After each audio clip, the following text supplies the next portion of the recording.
शान्ताकारं भुजगशयनं पद्मनाभं सुरेशं विश्वाधारं गगनसदृशं मेघवर्णं शुभांगं लक्ष्मीकान्तं कमलनयनं योगिभिर्ध्यानगम्यं वन्दे विष्णुं भवभयहरं सर्वलोकैकनाथम्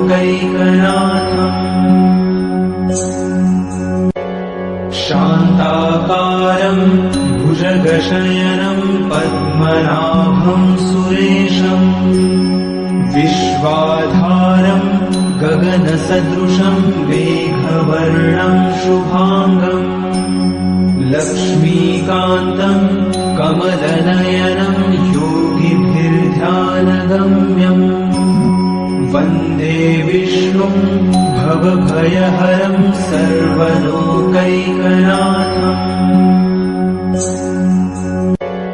शान्ताकारं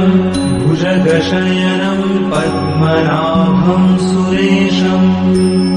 विश्वाधारं गगनसदृशं मेघवर्णं शुभांगं लक्ष्मीकान्तं कमलनयनं योगिभिर्ध्यानगम्यं वन्दे विष्णुं भवभयहरं सर्वलोकैकनाथम्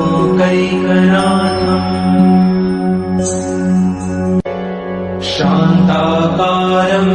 भुजगशयनं पद्मनाभं सुरेशं विश्वाधारं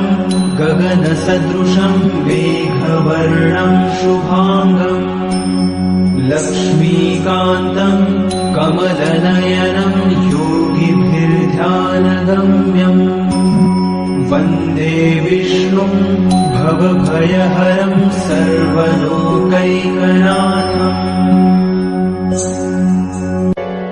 शान्ताकारं भुजगशयनं पद्मनाभं सुरेशं विश्वाधारं गगनसदृशं मेघवर्णं शुभांगं लक्ष्मीकान्तं कमलनयनं योगिभिर्ध्यानगम्यं वन्दे विष्णुं भवभयहरं सर्वलोकैकनाथम्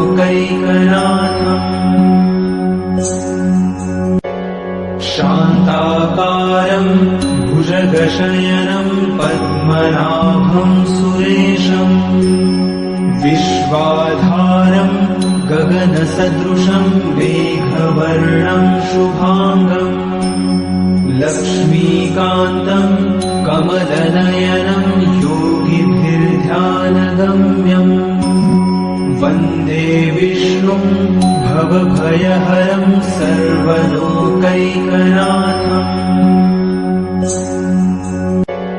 शान्ताकारं भुजगशयनं पद्मनाभं सुरेशं विश्वाधारं गगनसदृशं मेघवर्णं शुभांगं लक्ष्मीकान्तं कमलनयनं योगिभिर्ध्यानगम्यं वन्दे विष्णुं भवभयहरं सर्वलोकैकनाथम्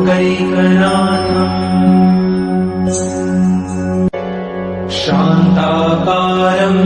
भुजगशयनं पद्मनाभं सुरेशं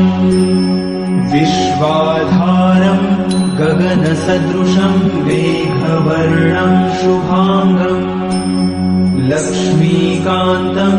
कमलनयनं योगिभिर्ध्यानगम्यं वन्दे विष्णुं भवभयहरं सर्वलोकैकनाथम्